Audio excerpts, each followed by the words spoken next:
I never paint dreams or nightmares. I paint my own reality. Artist Frida Kahlo.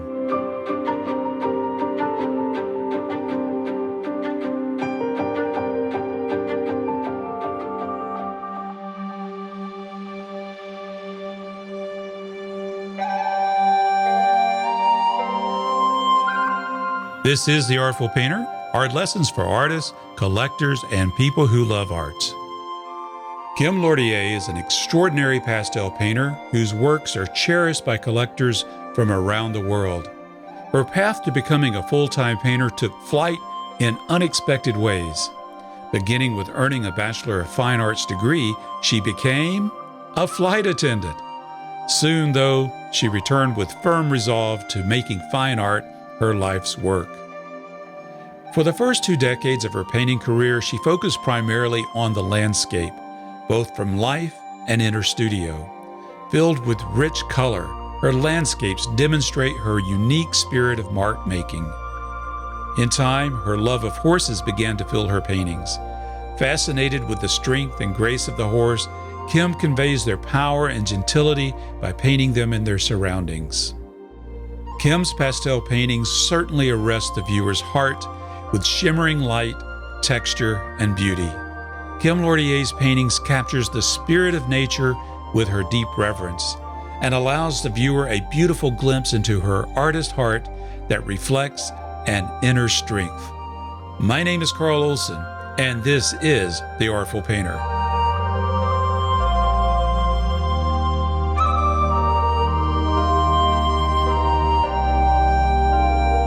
Kim, it's a real pleasure to have you here at the Artful Painter Studios. I am so happy to have you here. It's a real pleasure to meet you. I've heard about you, and I've known about you for a long time. Oh, goodness. Well, and I was speaking with Lillian Ansley, who is a co-founder of Olmsted PleinAir and Olmsted Gallery, and she says, "You've got to talk to Kim." And I said, "I agree. I totally agree." So here we are today, and it's a real pleasure to speak with you. And it's a true honor to be here. Thank you for reaching out, and thank you to Lillian for putting my name forth. I am very appreciative and grateful. And her new online gallery is pretty beautiful to scroll through and look at. It's really exciting to see what they're doing and how beautifully well done it is. Yeah, I think they've done an outstanding job. I remember talking with Lillian back at the beginning of the pandemic, and what were they going to do with the PleinAir event? But yeah, they came up with this, I think, a really clever plan to really expand beyond just being a PleinAir event, but becoming a online gallery and forum for artists, and the quality, the quality is high for it as well. Yeah.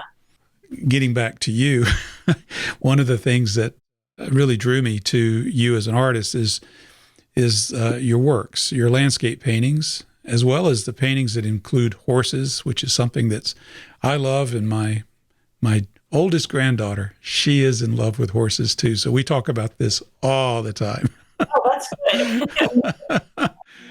And your medium is pastels. It is pastel. Yes, I've been painting in pastel since I was 15 years old. That's just my medium of choice. I do paint in oil and gouache, and I love every minute of that, but I just now don't get enough time to even bring either one of those up to I think the level of work that my pastels are right now, just because of, time management and the obligations that I have for the galleries and the exhibitions and stuff that I'm involved in. But I love painting. I love painting in oil as well. But pastels, they're just like a comfort zone, my security blanket. I know what they're going to do, and I've been working with them for a very long time. What is it that draws you to pastels? There's a luminosity to them that you just don't get once a liquid paint dries. I can't talk to the reactions of physics behind it, but the light bounces off the particle of pigment and refracts from the ground that it's on and comes back to you. And It's also, I think, a little bit more difficult to get kind of muddy color with pastels unless you're doing a lot of rubbing with it. So, there's a freshness to it that people that aren't familiar with pastels are really excited about when they really get a chance to take a look at something that's put together with a pastel. Yeah, I don't have much experience with it myself. So, but I have found it to be a beautiful medium. I love works of art that have been produced in pastel. And you're right, that luminosity, it does come through so much in a way that I haven't seen expressed in other mediums. It is quite beautiful. What is it about landscapes that move you to want to do your own interpretation of that landscape? I think that comes from being a little kid driving by, stuck in the car, in the backseat of the car with my face pressed out the window. And we have I've lived within a 10-mile radius my whole life. So we've always been in kind of a suburban area. But whenever I would go out to go see, we had horses and growing up, and we always had to board them out. And always the drive would take us out into the, more of a country ag environment. And I just would stare out the window. And I had some favorite places that we would drive by here. What would be an example of a favorite place as a young person going through it? What struck your eye? Okay, so California, I was just thinking about this before we got talking, and I was looking at some paintings online and some of the Russian artists and how they have such an expansive way of painting because they have such a broad landscape to look at. And for me in California where I live, it's all very close, that the mountain ranges are very close together. The trees are dense. And so, I grew up looking at golden rolling hills and this sap green, beautiful, gorgeous eucalyptus tree that are poetry in and of themselves, each one. And that was, even as a little kid, I was drawn to, this one area that we would drive by. And it ended up being one of the first places that I really painted in plein air once I found that as a vehicle for learning how to paint from life. And so the rolling golden hills and the eucalyptus trees, our oak trees, our reservoirs, and of course our ocean. We have an amazing coastline here. Well, the California Impressionists, their paintings depict a light that's unlike any place else. Of course, every place says that. New Mexico says it, Georgia says it, and it's true. There are geographical differences, but you can see that California look. It's quite beautiful. Those early California Impressionists are really a lot of things came into play. I saw my first exhibition of their work in 2001, and I was just starting to take a plein air class in oil, and I was also a flight attendant at that time, and 9/11 happened, and I just all these things converged, and I knew in my heart right then that I had to start paint. I just had to start painting from life and diving into what I had already been doing with animal portraits and that kind of thing. I just had to start painting from life and actually really learning how to paint. You had an interest in painting when you were a teenager, correct? Yeah. But you did not pursue that in your early adult years. I did because I studied. I went to the Academy of Art University in San Francisco and USF for a cooperative program, and I studied commercial illustration right out of high school. And I very quickly realized that I was not good enough and competitive in that industry. And kind of the later years of my study there, I went kind of backwards and didn't have any faith in myself and my work. And wait, can I explore that a little bit? So you said you felt like you weren't good enough. What made you feel that way? I have always felt that way, even through these last years that my work's not good enough. And a lot of that, I have a tendency to to compare my work to my idols, the work that I study, and it just is constantly falling short.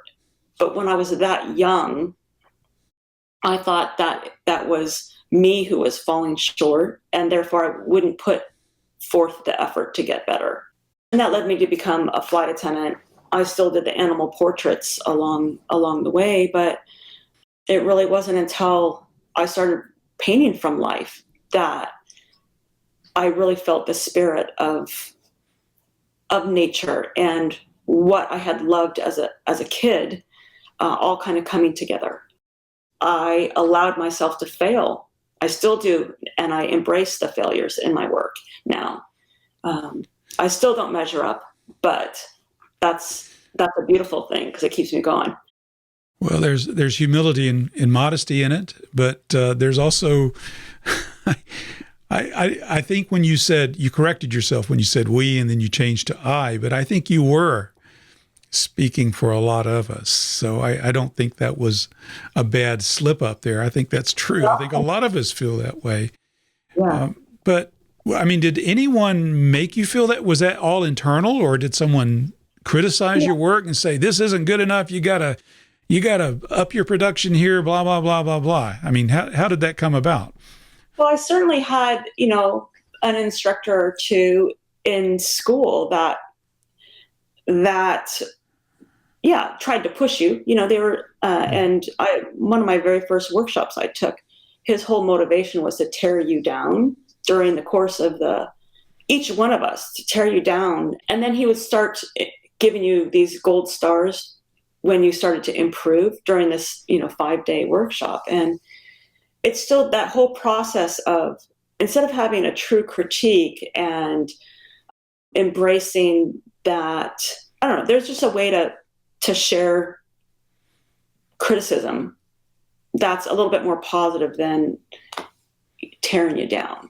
So I had that, but I think it was definitely more internal, and it's been something I've struggled with,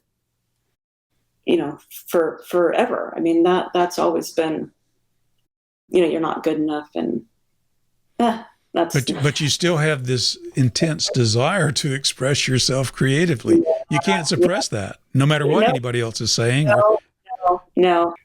I don't know. When I started painting from life, I had no desire to be in a gallery or to do shows or any of that kind of thing. I was just painting for paint's sake, to try and figure it all out. And all through those years, I was, looking at the dead guy illustrators and my contemporary illustrators, and then, all that inspiration that comes, as you mature, aesthetically, what visually appeals to you, those things, those excite you, and then you want to try new things and explore, and that's what all that's about. And it's allowing. I think that the biggest gift I gave myself was there's always another canvas, there's always another piece of paper. There's nothing wrong with, the struggle. Yeah, I mean, what's the worst that could happen, right? Yeah. Scrape it down. Yeah, I get my garden hose out and shoot my paper onto the jet spray, and it's all gone, So sometimes that's fun. It's very cathartic. Absolutely. Very cathartic. I'm really committed now. Yeah. I have a photograph that I'd taken of, there had to have been 50 paintings that I have my substrates, sanded surface, and I have it dry mounted to an acid-free foam corrugator board, and those I'll just take out and hose off, and there's like 50 of them stacked up on my cement wall out back, and just all ready for new ideas. I think it's really a liberating thought. I think part of my process is, I'm thinking how expensive this stuff is. I gotta make every canvas, every board, every tube of paint count, and then you realize, no, that's a big mistake. But that's when I think it's so important to take the preciousness out of what we do, So if, if it's not working for you, where somebody else it may be, somebody comes in and say, oh, that's really pretty, or that's lovely. And you're like, no, it's not. It's like, then you scrape it, let it go. And for me, I don't have to worry about my pastel drying. And then, you, with the oil paint, you have to either sand it down and then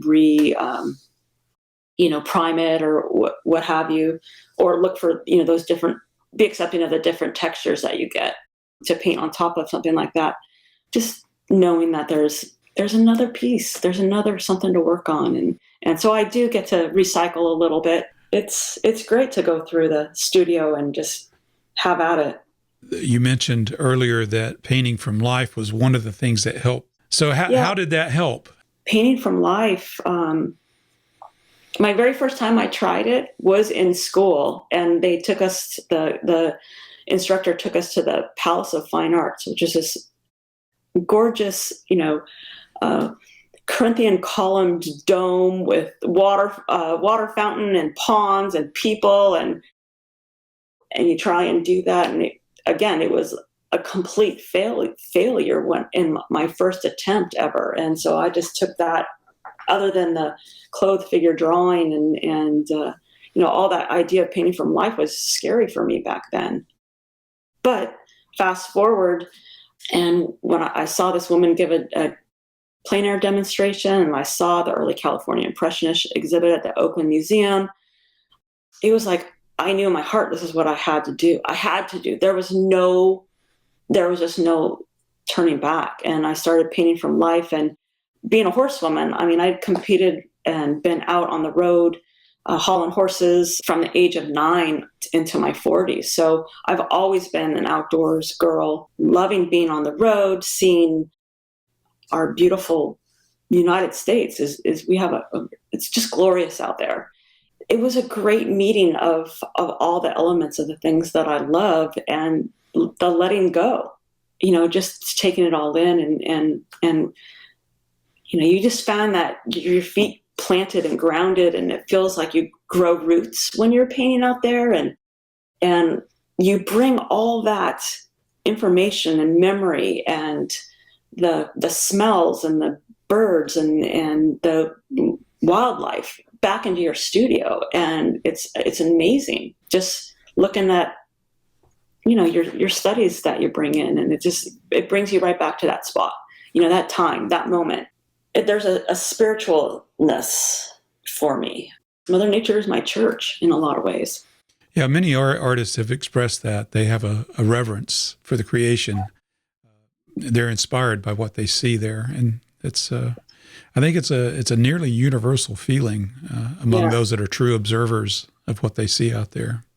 Absolutely. Yeah. So was there that one moment, or maybe it was a gradual moment, I don't know. How did it come about? There had to be some point you look back and say, okay, I'm doing this, and I'm having fun with it. Even, this is what I'm going to do.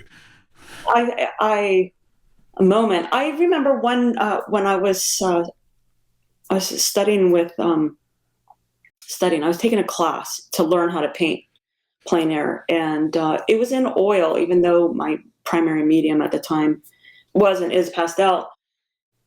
And outside of the class, Brigitte and I went to go set up in one of my favorite. So who is this? Just so who's the person you? Brigitte Kurt. Okay. And she was a local artist here who was teaching, the regular classes, and I saw her give a demo. But I was probably, I don't know, a few months into learning how to paint outside. She and I ended up going another day together, and I took my pastels out, and I started painting at my favorite eucalyptus grove, the one that I drove by as a kid. It's kind of where I discovered how to create an underpainting for my pastels, which I know people have been doing that already, but it was, for me, I just started this monochromatic underpainting, and she was set up, maybe 20 feet behind me, and she comes, I always tell this story. I don't know if she's ever heard it, but she's this beautiful, emotive French woman, and she's all, Kim, stop. And I was just starting to apply color with my pastels on top of it. She says, don't touch it, put it away. And I'm like, what? And you just have to trust somebody, when they come up to you. And I teach this now when I teach a workshop. I make them promise, if I come up to you behind you while you're working on a painting, I tell you to stop, you're not allowed to work on it any longer, because there's something there that you may not always be ready for and in that space, but that's your future. And that painting, that little basically no-tan painting, was my future. And it was huge. And my parents have it hanging on their wall right now. Oh, Still. neat. So, I guess I've had that moment or two of things that have happened that you just know you're on the path. And and learning to trust is really, trust yourself, which was big for me, and it still is to this day, is big. And That can be difficult, isn't it? It is.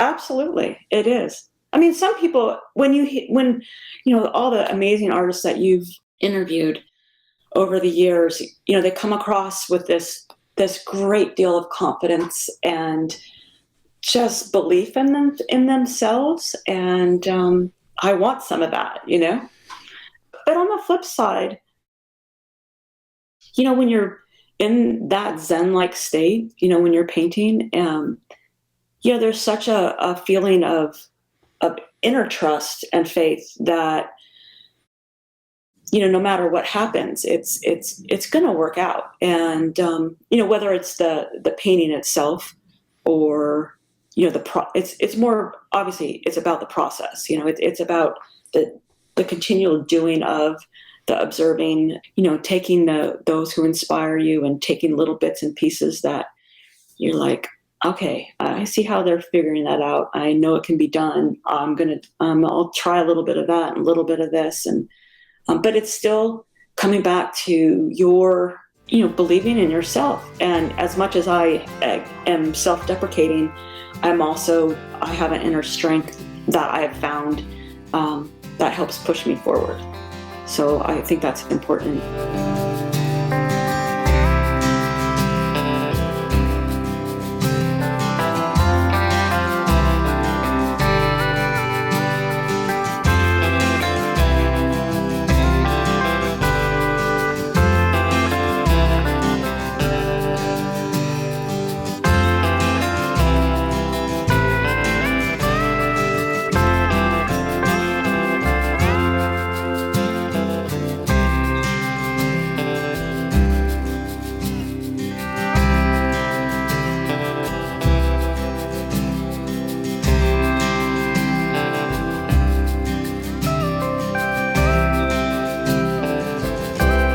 One of your instructors I was intrigued to hear about. You studied or you did a workshop with Ned Jacob. Is that correct?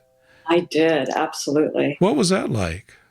That was fabulous. It was a workshop out of the Scottsdale Artist School, and I'm trying to remember how it was, several years ago, and we were at the ranch along the Salt River, and we were studying and drawing and painting horses from life.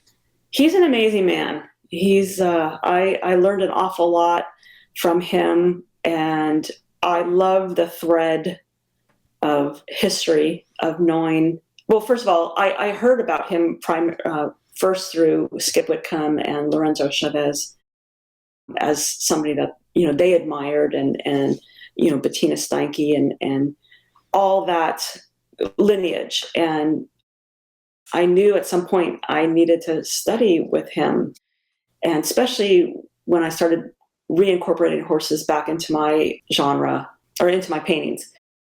He was amazing. One of my favorite stories is he finished demoing, and then there was a horse, this beautiful buckskin horse that was hitched to the railing. And he did a beautiful demonstration, and we're all setting up our easels and getting started. And we're in a big horseshoe set up around this horse. And, he's walking behind us from easel to easel, making his comments. And you can hear him coming down the line, and you're hoping you're not screwing up too bad. But the next thing I know, his voice is really rather distant. And I step back from my easel and look over my shoulder, and he's sitting at the bench with his back up against the barn, his feet out, boots crossed, his hat tipped down, and he's telling us exactly what we need to hear as right before you put a stroke on the painting. He's literally... That's an amazing visual. I would have loved to have seen that. But I don't say that because I think he was lazy. He knew exactly what we all needed to hear. And it was every single one of us needed to hear what he had to say. The brilliance of the square, the drawing, how to create the form, how the values aren't as dark as we think they are, all his beautiful gifts that he gives us. And that just, proves, that, you can't beat a man, woman at their trade. And that man, he knew what he was talking about. And his lineage of, Robert Lougheed and working with those guys and what he did through, his own paintings and his travels and journeys. It's much to admire and respect, and I'm very grateful and honored that I got the opportunity to study, have a workshop with him, especially since my contemporary heroes and the people that I worked with, like Skip and Lorenzo, I love that thread that runs through it. Yeah, Skip and Lorenzo are certainly amazing artists. I've enjoyed talking to both of them, and I never had the opportunity to meet Ned Jacob. I would have liked to have had that opportunity, but thank you for sharing that experience. I guess I'm meeting him vicariously through your experience there. So that's neat. There's a woman by the name of Marla Brenner she's working on an online ebook or flip book that she hopes to generate a more finished publication for him and for his work and of him. So last night I was reading Trail Dust by James Reynolds. That's another artist I would have loved to have had the opportunity to meet, but I learned about him posthumously. It was many years later. There's a couple of his paintings at the Booth Museum that are just extraordinary. It's almost like he paints in oil pastels. I don't know how to describe it. Yeah. The luminosity and his works, truly an inspiration. One thing I noticed about James Reynolds' work is, of course, the cowboys is a big part of it. Horses is a big part of it. And there's a very naturalistic approach to that. And, of course, you're doing horses. And I've never painted a horse in my life. And I'd like to do that sometime. My granddaughter's quite interested in doing it. Your granddaughter needs you to get on that. Yeah. But so what's the best way to go about that? I mean, do you just paint what you see, or do you need to have an understanding of anatomy and that sort of thing? What's the approach that I would take to learn how to paint a horse?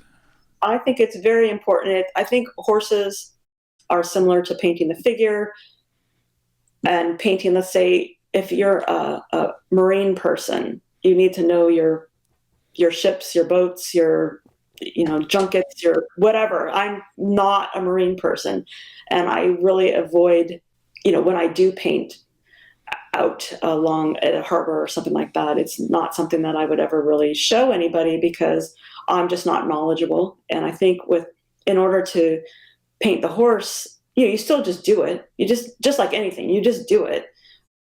But understanding the anatomy is really important. I just got this great new, grab this. My skeleton on one side. Wow. And musculature anatomy on the other side. So this is So if you're listening to the audio version here, she's showing me a model of a horse. One side is fully fleshed out, and the other side is skeletal, the skeleton of the horse. Yes.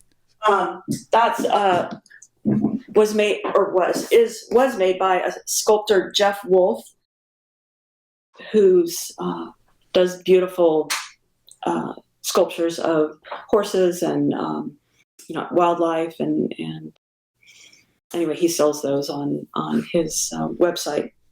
So to go back to just doing it if you can by any means of go draw and sketch from life at all possible and break it down into just the parts, doing a fetlock or a cannon bone or a leg or a gesture or that kind of thing. It's just like learning to paint anything. You just go out and do it.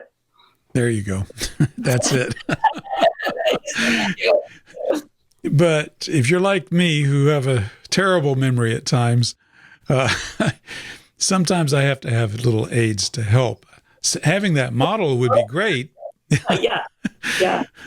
But do you use reference photos and? Absolutely. And then one of the things I learned from Ned Jacob was when I was there, he brought out some Breyer model horses, which as a little girl, they lined my whole entire room, and I'd play with them and stuff like that. But he brought out these model horses while he was demoing, and he spray painted them a matte gray. And he would show, put them kind of in the position that the horse was standing, and you could see how the light was hitting, how the shadows were working and stuff like that. And that was really very helpful. It was a great aid for me. So I have I pulled them out from underneath my house actually this year because I've been kind of working down a different path with my work. And I've been starting to create my paintings a little bit more from memory. And so I'm having to make up the lighting situation. My photos aren't always the best for what I need. So I'll get my little horsey out and shine my iPhone flashlight on it to create a light source. And I get to get some of that drawing and what's happening with the light a little bit better. I think that's interesting. So you started, one of the impetuses for you in your art career was painting outdoors, painting from life, but now you're incorporating the imagination. That's new. What's sparked that interest to paint from the imagination, and what does that mean to you? That is, the painting from life.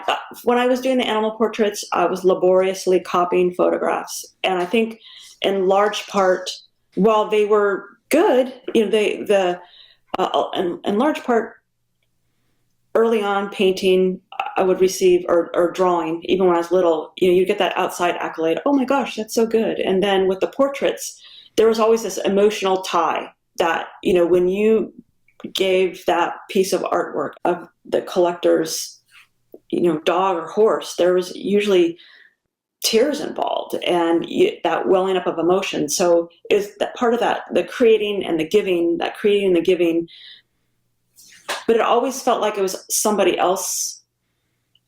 It was somebody else's idea. And even in college or, you're studying illustration, it was always somebody else's idea. And I think that in large part that has this kind of revelation to me, I think, is I was never trusting myself. It was always like I couldn't create something for myself. So the years I've spent, painting outdoors, learning how to see and observe light and nature, and re-bringing the horse back into these last several years, the horse keeps popping up in my head and what I see, where I go. And I have to trust in that path.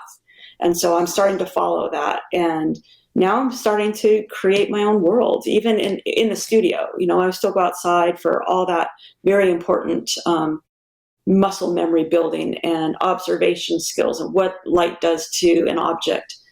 In the studio, I'm getting a lot more creative, which is really exciting and fun. So, well, that's what it's all about. We want this to be fun. We want to enjoy it. Gosh darn it, I don't know why it had to wait 35 years for it to be that for me. But I think I've been working with this gal. She's an amazing lady. Her name's Rose Frederick, and she's the curator for the Core Show. And, she's been a bit of a mentor for me. And she's just been trying to get me out of a lot of this stuff lines up to open our doors for us, that you have to trust and believe in. So, yeah. Well, that's wonderful. That's wonderful. One of my favorite books is one by James Gurney. It's about painting from imagination. It appeals to me because some of the earliest artists that I enjoyed as a child were people who painted from the imagination. Chesley Bonestell, painting these magnificent scenes of space. They had to be from the imagination because no one had ever been there, you know? Yeah. And the laborious process. I mean, he built models, he experimented with lighting and used clay a good bit to model things. And it was very interesting to see how he would construct a painting and then do the painting from that model. Yeah. I remember I was watching a demonstration by Len Schmiel, and he walked on stage and he had this bucket and this box of stuff. And, his easel's all set up and everything already. And he pulls out this big chunk of red rock and sets it up on the table. And he digs around a little bit and he brings out this blue piece of cardboard that he painted like cobalt blue and set it behind there. And it's inside this little baking tray, right? He's setting the stuff inside this baking tray on top of a table. And he pulls up this little bag and it looks like he's opening up a bag of weed, right? It's this little sprig. And I don't even remember what the sprig was of something from the desert.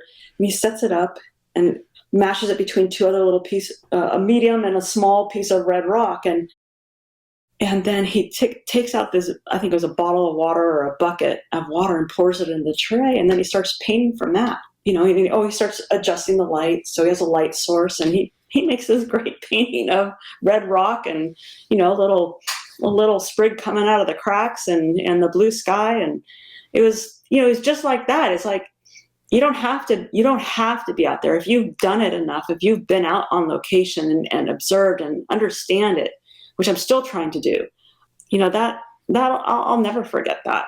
I just sure, I can bring that stuff into my studio and set up a situation. And of course, his brain is just amazing. So the way he thinks. Anyway. Yeah, he's an extraordinarily creative person, and he's not one beholden to other people's expectations, which can be very liberating. Yeah. I still struggle with that because I want to paint something that people like, right? But sometimes what I want to paint isn't what somebody's going to like. Yes, that is a very familiar belief system in my life. Man, I wish there was videos of these things like that demo. I'd not heard that story about Len. Yeah. That's pretty good. Your approach to painting is taking a new direction. This is very exciting. You're incorporating elements of imagination, but I imagine many of the things that you've learned are still the foundation, the building blocks of your paintings. True. And so I think I'd like to ask you about your thoughts on composition and designing a painting. What is your approach to designing a painting? One of the best things that I learned, I'm not a technical person. So, thinking about the golden mean or how to arrange, and design it's just my brain kind of shuts down when we start talking, proportion or mathematical equations and stuff like that. But I learned from this gentleman by the name of Barry John Raybould about this notan, this idea of notan. This is way back in a long time ago. And he said to bring these 3 pens and bring a small sketchbook. And we created these value studies, but it's just this flattening of the shape and the idea of notan, this black and white design really resonated with me because that's how I see now. That's how I see our world. I see in shapes and values. And to me, when I teach, that's what I teach, because that's a language that I understand. I remember I've only taken like 4 or 5 workshops total over the years. I've tried to study a more deeper understanding of dynamic symmetry, but I still go back to my tried and true, that kind of black and white impact and that values have. So, in composing a painting, it's always about that first. What do those shapes have to do from across the room? And if it works, this size, it's going to work pretty much as you get bigger in the scope of the painting. There has been quite a bit of interest in the idea of dynamic symmetry, the golden mean, rule of thirds in a more simpler way. But there does seem to be, in humans, this intuitive ability to recognize, may not be able to explain why, but they can look at something and say, yeah, I like that. That looks pretty good, without having to know dynamic symmetry or any of those things. I agree. I think understanding all, those foundational, that information, I think, understanding and trying and figuring it out is really important. But it's also what speaks to you aesthetically. And I'm always been much more drawn to a little bit more of an abstract approach to work, into my work. The way sometimes these, for some watercolorists, happy accidents, sometimes that happens in my work. I'm like, oh, that's a really great effect that's happening. But I've also, all these years, had color has been very intuitive to me. I've always had a very strong passion for color, but it's been limited in terms of my knowledge of it.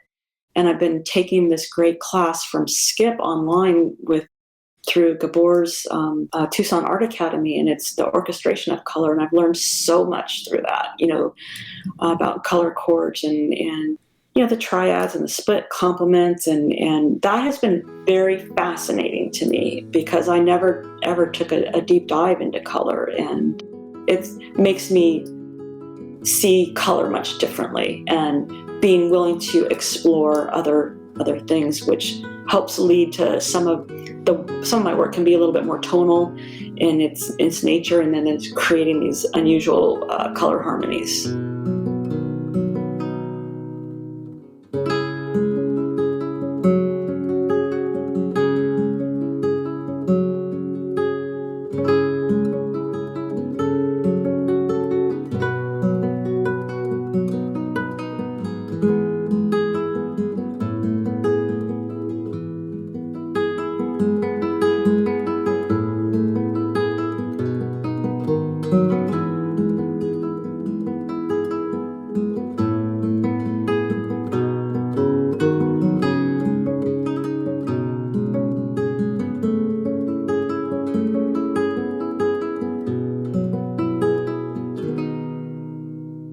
So we've talked about the fundamentals to a degree. There's so much more to this that we could talk about. But your approach to composition, the use of notan to design a painting.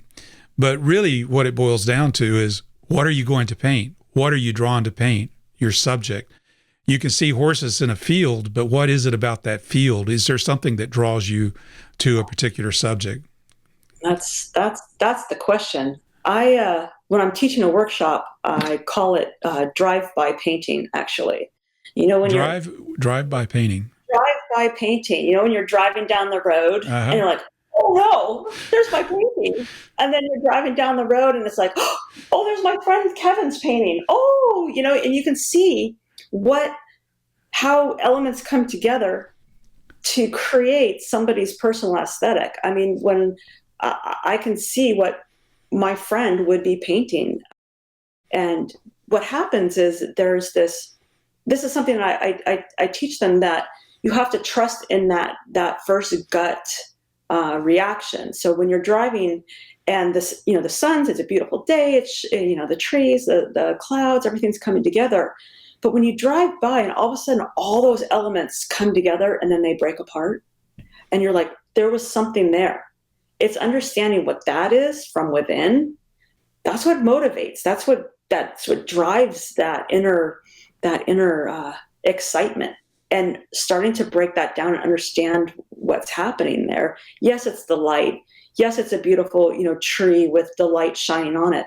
But there's more to it than the singularity of that one element. It's how all those things come together, and understanding digging deeper into why that happens for you is important, and trusting that. And a lot of times I recommend that people to find their own aesthetic that way, is to, before the internet really, I would just rip out my favorite paintings in the magazine, Southwest Art of the West, and had files. And I just would have these stacks of my favorite paintings and the artists in them.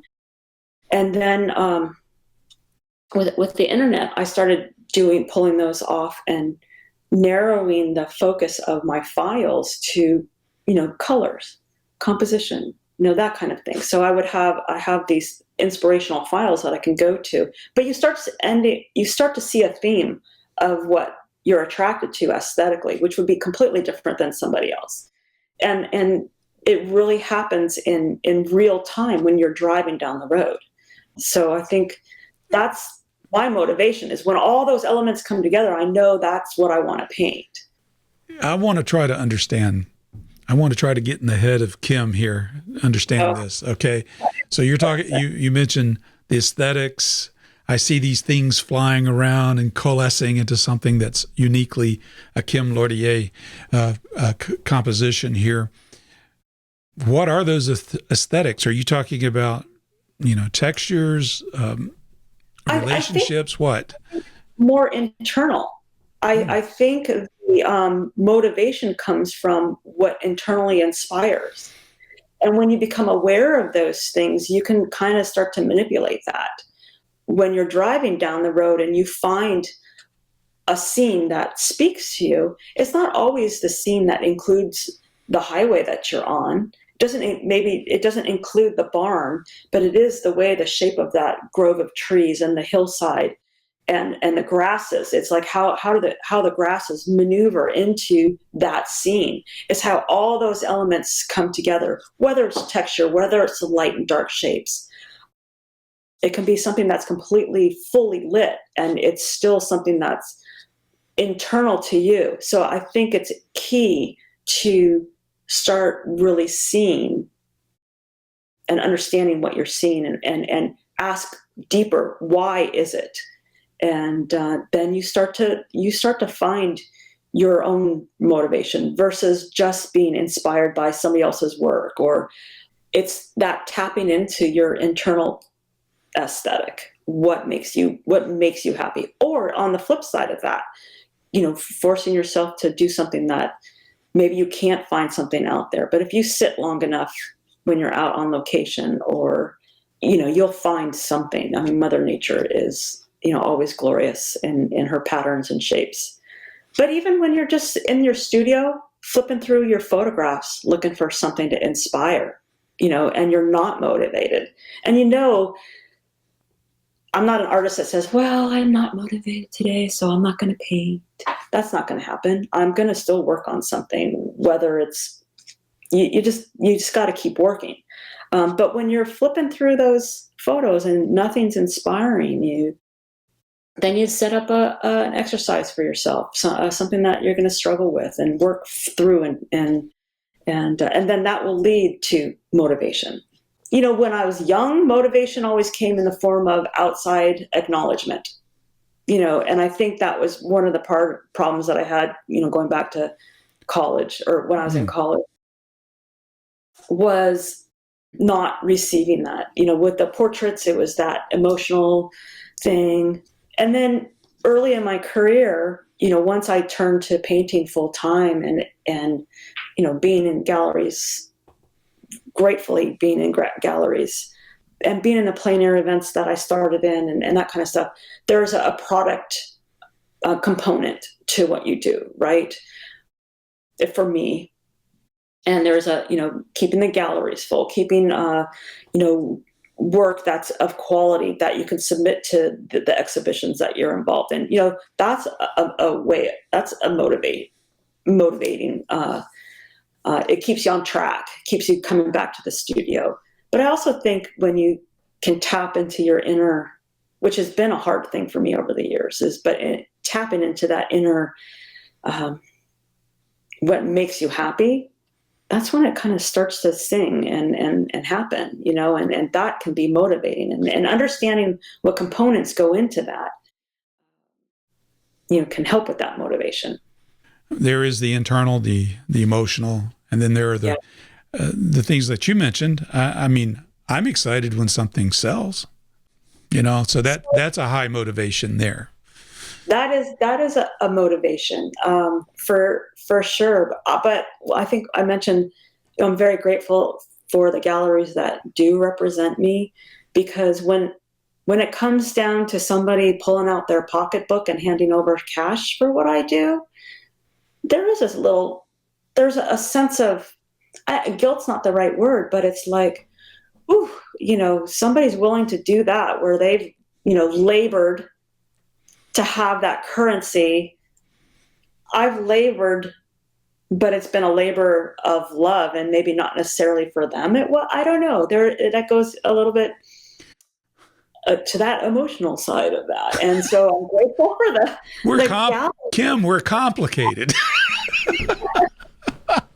You know what you're getting yourself into here, Carl, did you? It's complicated. Right. I should apologize to the folks now that are listening to this. Nah. You know what? If we're feeling it, they're feeling it, right? And each person has a different response to these things. Absolutely. Well, you mentioned your relationship with galleries. It sounds like you have a good relationship with galleries. Now, in today's time, it seems like a lot of people are saying, well, you really don't need a gallery. You can sell online. I see a place for both. I'm wondering, where do you fit in that? How do you feel about the value of galleries today? I can only speak for my personal experience, but I am absolutely grateful for my galleries. The folks that run them are each individual amazing humans that, have their own unique voice. I mean, each gallery space is beautiful in its own right, and what they're passionate about. For me, I mentioned that talk of money makes me feel uncomfortable sometimes. And so it's important to me to have those folks in my corner to help me move my work, and the shows and the societies, the organizations that a lot of us artists belong to. Those are important things for me, how I move through the business side of what we do. I've always looked at it as my creative side and the business side. And for somebody who never had an employee or somebody to do any of that stuff for me, so I have to wear all those hats, the advertising and the marketing and all that. So galleries are important for me. Not able to have a space or a gallery space. My studio's in my backyard. So, in the neighborhood, you just don't, having people come through it's just very personal, Yeah. So it's rare that I have collectors come here. I'm happy to have them come here. But anyway, so galleries, yay for me. No, I see the value in either way. I've seen artists Absolutely. Who are quite comfortable doing everything themselves. Sometimes it's a matter of scale. Smaller works, $200, $300, $1,000, they can comfortably do that themselves if they're comfortable promoting themselves. But others, yeah, I definitely do. Commissions and do sell off my own, sell my own. When people contact me and stuff like that. But I rely heavily on the folks that are willing to represent me, represent my work, and I'm very grateful for them for that. Well, what are you working on right now that excites you? I'm working on a solo show for my gallery that represents me down in Carmel called Fine Art, and we do a biannual show. I'm working on some larger works for him right now. I've got a whole bunch of them kind of going. And then I'm excited to be invited back to the Coors show this year. So I've got some ideas that I want to, that I'm playing with for that. So those are my two major endeavors for the year. And then any opportunity I can get to get outside and paint and fill those space, that time up too. And that's a lot for me, Well, nice. Yeah. I see now, for those that are just listening, I'm going to describe what I see in Kim's studio. She has a stack of books there. They look like art books. Do you like reading about art? I like looking at the pictures. Well, hey, me too. Somebody asked me one time, have you read every single one of those books? I said, no, of course not. The captions, sure. No. My new favorite one is on the top here is George Carlson's, who is probably my, right now, the top of the food chain inspiration for me right now. And I've definitely done some reading on in along his journey, but he has this spirit of mark making that runs through the entire body of his work, whether he's sculpting or working in pastels and what he's doing with oil painting. His landscapes right now are just incredible. The textures and anyway. But yeah, I've got the cabinets all below me are all full of my library, and my office is full of a lot of great, inspiring books. Yeah, I like that George Carlson book. It's a mammoth book. It's a great value for the money too. Beautiful. It's beautiful. He is truly an artist, that's for sure. Yeah, I've got some Thomas Aikens, some of the Taos artists, Bloom and Shine. I love the Taos artists. I don't know, a lot of everything. The tonalists, Arthur Matthews, Twatman, Russell Chatham. It's like everybody else. We like it all. Yeah, it's hard to just kind of pinpoint. Yeah, it's hard to say what's a favorite, right? It's just. Yeah. It's just what am I reading today? So it's like yesterday evening I was reading James Reynolds, and you're reading the George Carlson book. Yeah. All of those are great additions. Kim, where can people find out more about what you're doing? Oh, I guess my website, and certainly the Instagram and Facebook. We'll provide links in the show notes. Okay, that's so that everybody can find you. And Phil, if you have any questions, if people have questions about, pastels or my work or what have you, I like to share. So very nice. And you've been featured in Pastel Journal? Is that the name of the magazine? I've been very blessed with some, Art of the West and Western Art and Architecture and Southwest Art and PleinAir and Fine Art Connoisseur. I've been very, very blessed over the years for people being willing to put my paintings in their magazines. Well, I'm truly happy for you, and I'm glad I've seen and read many of those articles, and it's a real honor that I've finally had the opportunity to meet you face to face here, Kim, and putting up with this old crazy guy, man. That's asking a lot. You're not so crazy, and I'm truly grateful. I think when we first spoke on the phone, I was actually starstruck listening to your voice. So I can't wait to sign up for your Robert Henry, the Art Spirit book that you've. All right. Yeah. Well, it's good having you on, and we'll see you in the next episode. Thank you so very, very much.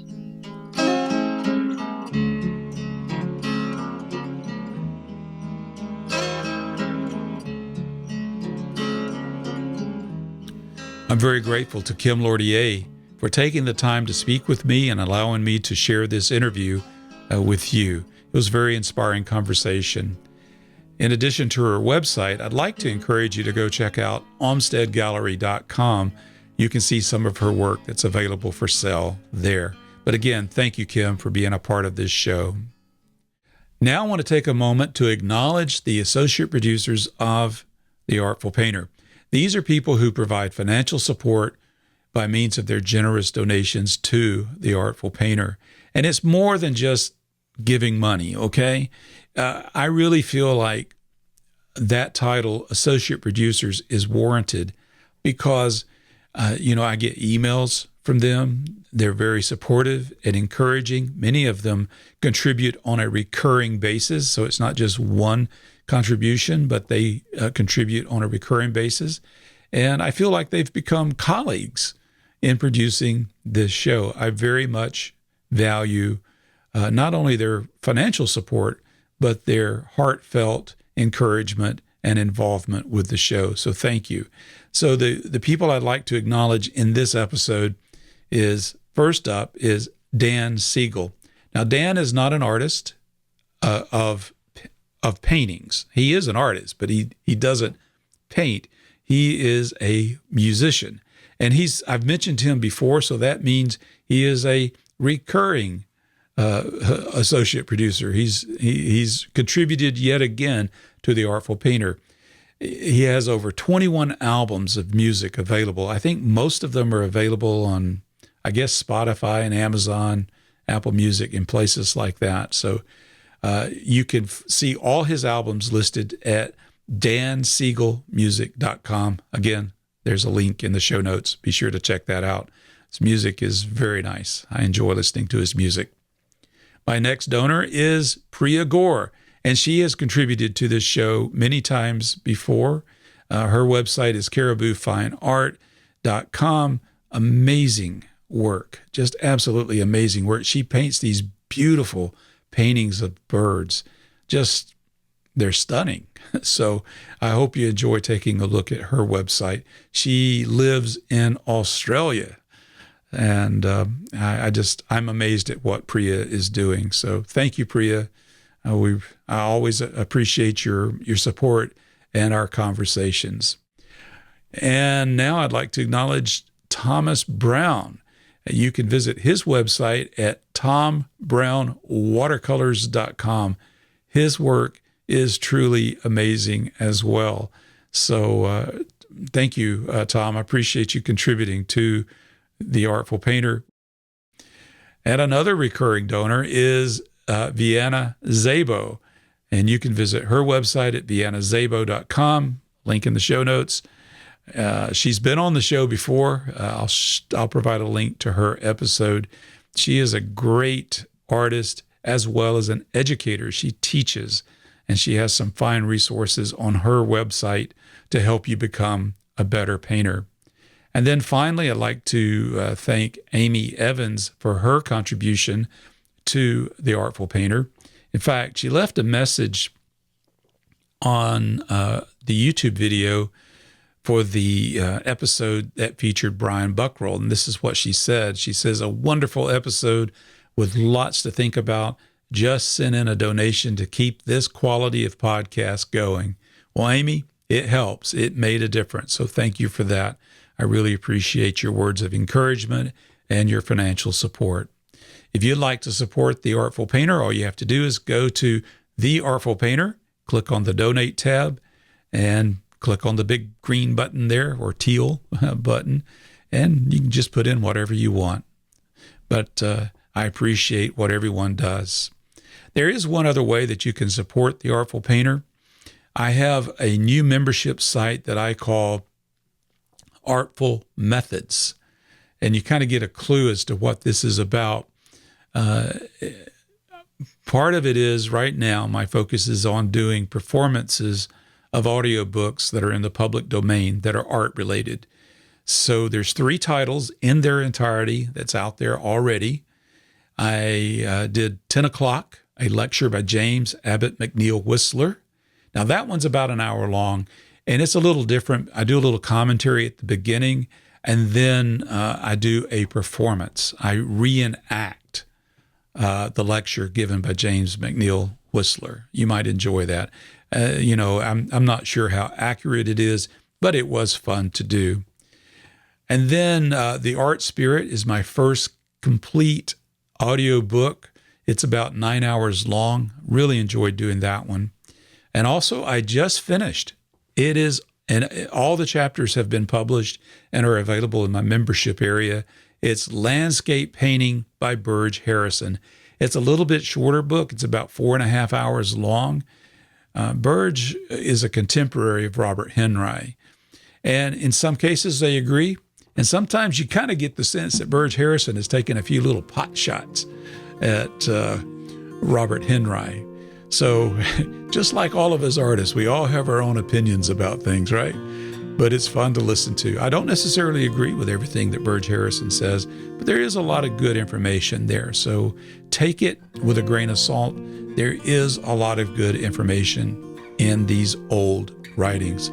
I have other books lined up. I have other features that I plan to add to this membership area. It's only $10 a month or $100 a year. So that's another way that you can support the Artful Painter. And I do appreciate everyone that has bought into that. I really do. I've been really pleasantly encouraged by the number of people that have signed up for the Artful Methods membership. So thank you. Thank you very much. This brings us to the end of this edition of The Artful Painter. It has been fun. Thank you so much for staying with me all the way to the end of this episode. May your tubes be full of beautiful and light, fast colors, and may your brush strokes have the spirit of the mark in them. I'll see you all in the next edition of The Artful Painter.